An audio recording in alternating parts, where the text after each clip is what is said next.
Alright, so on November 25th, we received a bit of cool Metroid news courtesy of Piggyback.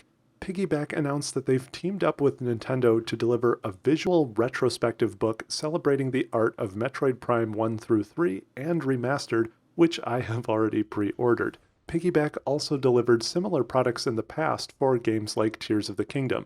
Interestingly, the Metroid Prime art book is set to launch all the way out in summer 2025 and will supposedly contain insights from the original producer of Prime 1 and other insights and contributions from Retro Studios team members.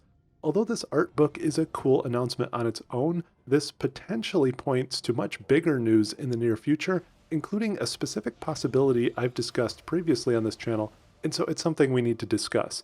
Please hit those subscribe and like buttons and let's analyze this. So there's really a few intriguing pieces to this.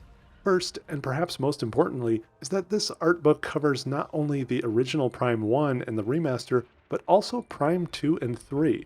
For me, this was partly interesting just because Nintendo never really mentions or talks about Prime 2 and 3 in any official capacity.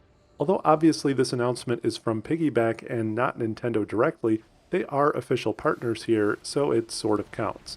However, the real reason this is so interesting is because the Metroid community is still eagerly awaiting potential announcements of Prime 2 and 3 ports or remasters for the Switch or inevitable Switch 2.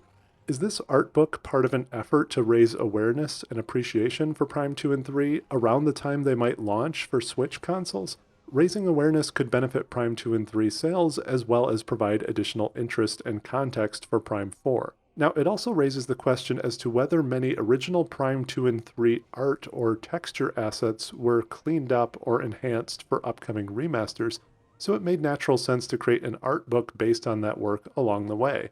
It seems odd that they would release an art book for 20-year-old games without going through some type of cleanup process, and why would they do all of that cleanup work if not for improvements to the real games? The summer 2025 release date is the second interesting part of this. I've always assumed that Prime 4 would be a winter 2025 release, so this art book could be one of several Metroid events leading up to it. I think Switch 2 will launch in the first half of 2025 with either a new 3D Mario platformer or Mario Kart 9, something massive with mainstream appeal. However, I think Prime 4 could be a big holiday title as a cross-gen release and swan song for the original Switch. Based on recent job posting listings and how little we've seen of the game, I don't think Prime 4 is launching in the next several months here. So I think the timeline could look something like this. The Switch 2 launches somewhere in the March to June timeframe with a big Mario game or some mass audience heavy hitter and some other smaller launch titles. Nintendo then releases Prime 2 and 3 during the summer as some sort of dual pack like they did with Pikmin 1 and 2, most likely as cleaned up ports with revamped controls and not quite as ambitious of overhauls as Prime 1 Remastered. These releases would also help pack the early Switch 2 schedule to keep up momentum. This art book also comes out around that time as a celebration of the united and freshly acknowledged Prime trilogy. Prime 4 then launches in the fall or winter now that the whole trilogy is available on Switch and people have had time to revisit or play through the three games. Now there's one other interesting item to consider here. The art book apparently specifically focuses on both Prime 1 and Prime 1 Remastered.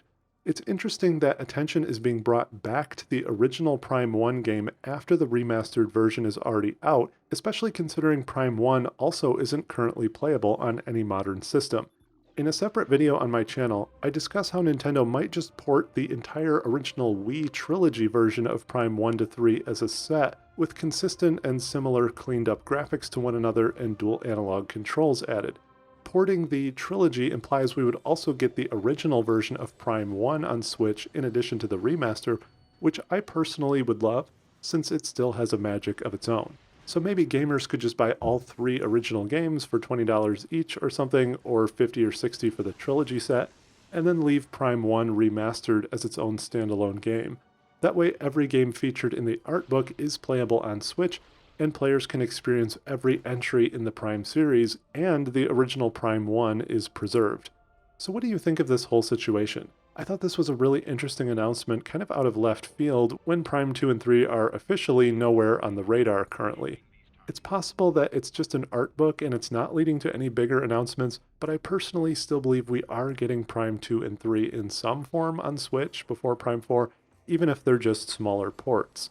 What would you predict as the natural timeline for all of these events? And what would you like to see for those Prime 2 and 3 ports? Leave a comment and let's discuss.